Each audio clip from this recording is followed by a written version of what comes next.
Hello दोस्तों, जय माता की, राधे राधे आप सभी को। तो ललही छठ का व्रत महिलाएं संतान की प्राप्ति के लिए रखती हैं। अपने संतान की लंबी आयु के लिए, घर में सुख समृद्धि के लिए व्रत रखा जाता है। व्रत रखने के बाद ये 6 कहानियाँ सुनना रहता है, नहीं तो व्रत को अधूरा माना जाता है। उसी में से मैं आपको एक कहानी आज फिर लेके आई हूँ। तो चलिए मैं आप सबको प्राचीन काल में एक राजा थे। राजा बड़े ही तेजस्वी और बलवान थे। वो अपनी प्रजा का पूरा ख्याल रखते थे और उनके राज्य में उनकी प्रजा बहुत प्रसन्न रहती थी। राजा अपनी प्रजा को पुत्र के समान मानते थे। राजा को एक 8 वर्ष का पुत्र था। उनके यहाँ एक दासी रहती थी। दासी को भी 8 वर्ष के लगभग ही पुत्र था। तो दोनों में बहुत ही मित्रता थी और साथ में खेलते थे। दासी भी राजा के पुत्र को बहुत ही मानती थी और राजा भी दासी के पुत्र को मान सम्मान करते थे। दोनों एक साथ खेलते, एक साथ खाते, एक साथ उठते बैठते थे। एक दिन दासी गंगा स्नान को जा रही थी। राजा का पुत्र जिद करने लगा कि मैं भी अपने मित्र के साथ गंगा स्नान के लिए जाऊंगा। राजा ने बहुत मना किया, लेकिन पुत्र के हट के सामने वो नहीं मान सके। उन्होंने जाने का इजाज़त दे दिया। दासी ने अपने पुत्र को और राजा के पुत्र को बड़े ही प्यार से गंगा के किनारे गई, स्नान की और स्नान करते टाइम राजा का पुत्र पानी में डूब जाता है और दासी बहुत रोती है, बहुत परेशान होती है, लेकिन राजा के पुत्र का कोई पता नहीं लगता है। जब ये खबर राजा तक पहुंचती है तो राजा और रानी दोनों बहुत दुखी होते हैं, बहुत रोते हैं। वो अपने पुत्र को अपने प्राण से भी ज़्यादा प्यार करते थे। इसके लिए वो दोनों जन ने सोचा कि अब हम अपने जीवन को त्याग देंगे, हम जी के क्या करेंगे। इस पर जो मंत्री थे और जो वहाँ के ऋषि थे उन्हें रोका कि ऐसा नहीं करना है। राजा बहुत दुखी थे, इतने क्रोध में थे कि उन्होंने दासी को बोला, जिस प्रकार से तुम मेरे पुत्र को छीनी हो उसी प्रकार से मैं तुम्हारे पुत्र को भी तुमसे छीनूंगा और तुम्हें भी पुत्र वियोग में दूंगा। राजा ने एक चिता तैयार किया और दासी का जो पुत्र था उसको उस चिता में डलवा के जलवा दिया। दासी बहुत दुखी हुई, बहुत रो रही थी, बिलखते जंगल की ओर चली गई। पूरा दिन जंगल में भटकते भटकते हुए एक स्थान पे बैठ के खूब रोती है। रोने के बाद उसे एक तालाब दिखता है, वहाँ पे वो जाती है, स्नान करती है और कुछ मिट्टी लाके भगवान भोलेनाथ का विग्रह बनाती है वहाँ पे। फिर वहाँ पे उनका पूजन करती है। उस दिन महीने का छठ रहता है, तो वो महुए के पत्ते को जंगल से तोड़ती है और महुए का फल वहाँ पे भोग लगाती है।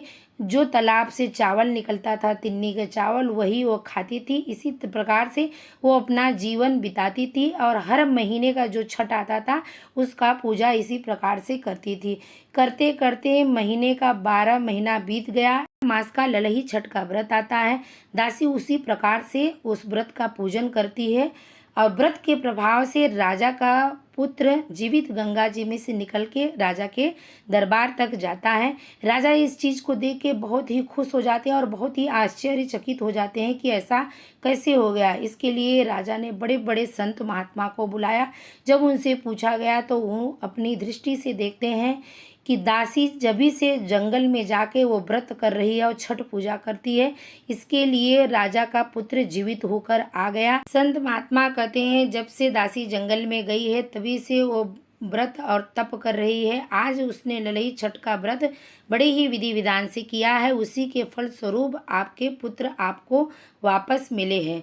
इसके लिए आप दासी को मान सम्मान के साथ में अपने घर पे, अपने राज्य में वापस बुला ले। राजा बहुत प्रसन्न होते हैं, मंत्री को आदेश देते हैं कि जाओ मान सम्मान के साथ दासी को लेके आओ। उधर दासी सोई थी तो सपने में उसे छठ माता आती है, उसे बोलती है, छठ माता कहती है कि मैं तुम्हारे व्रत से अत्यंत प्रसन्न हूँ और तुम्हारे व्रत के फल स्वरूप मैं तुम्हारे पुत्र को तुम्हें लौटा रही हूँ। ऐसा बोलकर उसका स्वप्न टूट जाता है और दासी रोने लगती है। दासी को लगता है ये सब बात झूठ है। ऐसा सोच ही रही थी तो राजा के आदमी वहाँ पहुँचते हैं, दासी को सब बताते हैं कि ऐसा ऐसा हो गया, चलो घर।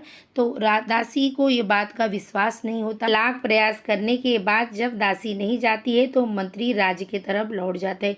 वहाँ जाके मंत्री देखते हैं कि दासी का पुत्र जीवित राजा के सामने खड़ा है और राजा बहुत ही प्रसन्न है। उन्होंने वहाँ की प्रजा से पूछा तो उनको पता चला कि राजा ने जिस चिता में दासी के पुत्र को जलाया था उसकी राख से निकलकर दासी का पुत्र जीवित हो गया। इसके लिए राजा बहुत प्रसन्न थे।